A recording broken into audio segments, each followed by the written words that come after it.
Full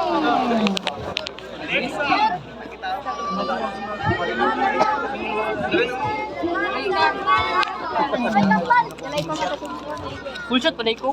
Nalagay ko ng huli. Ang final,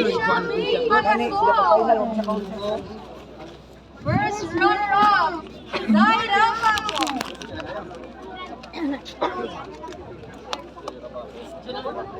Once again, let's go on Zaira Paco from Mindanao. Also from Mindanao.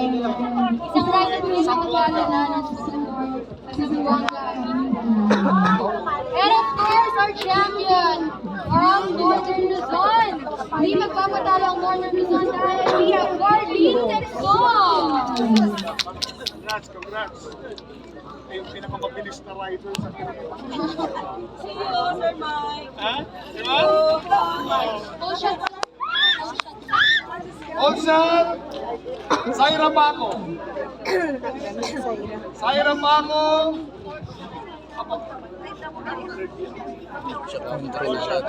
Ang trophy nila yun. Ang trophy na turpin. Alright. Ito po. 1, 2, and 3. And sumunod po tayo. Okay. 1, 2, 3. Alright.